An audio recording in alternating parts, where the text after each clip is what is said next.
colonel, une nouvelle opération sécurité routière pour ces départs en vacances. Effectivement, on est là sur le premier week-end des départs en vacances, donc on voulait absolument être présent et on le sera autant ce week-end-là que les autres week-ends pendant toute la période des vacances, parce que on s'est rendu compte aussi qu'il y a quelques années,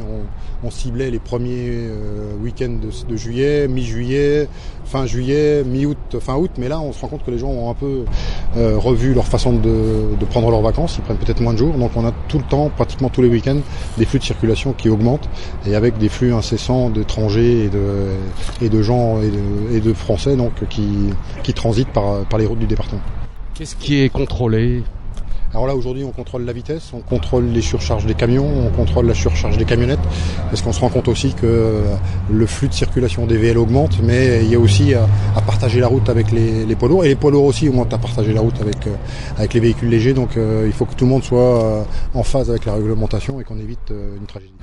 Alors c'est l'un des week-ends de départ en vacances, mais quels sont les conseils qu'il faut donner aux automobilistes avant de partir sur des longs trajets ? J'aurais des conseils à donner avant de partir, qui est celui de vérifier son véhicule, la pression des pneus,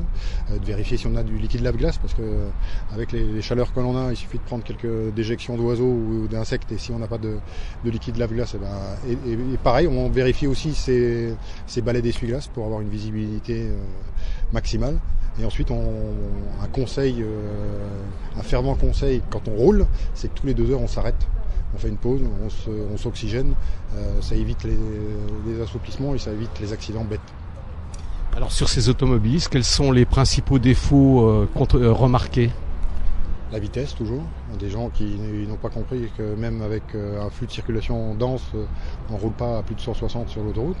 Et puis derrière l'utilisation du téléphone portable qui est une plaie, et les gens quand vous partez en vacances, arrêtez d'utiliser votre téléphone. Attendez d'être sur la plage les pieds en éventail pour le ressortir, mais sur la route il y a autre chose à faire, il y a une attention qui doit être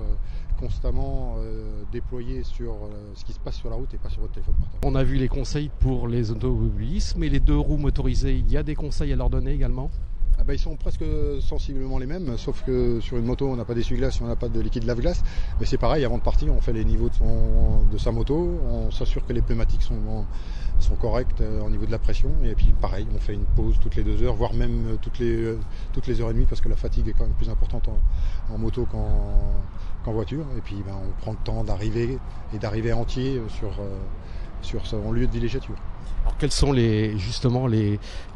défauts ou les principaux défauts qu'ont les motards ? Alors il y en a plusieurs, il y en a une, c'est aussi les excès de vitesse pour certains, même si encore on voit que globalement les gens roulent quand même apaisés sur les autoroutes. Et après c'est faire attention sur les déboîtements, les dépassements. Une moto se déplace toujours plus vite qu'une voiture, et les automobilistes, même les conducteurs de poids lourds, n'ont pas l'habitude d'avoir cet engin qui se déplace très vite. Donc il faut prendre en compte derrière que quand on est au guidon de sa moto, on fait déjà attention de savoir si la personne qu'on va doubler nous a bien saisi de façon visuelle dans les rétroviseurs avant d'entamer un départ.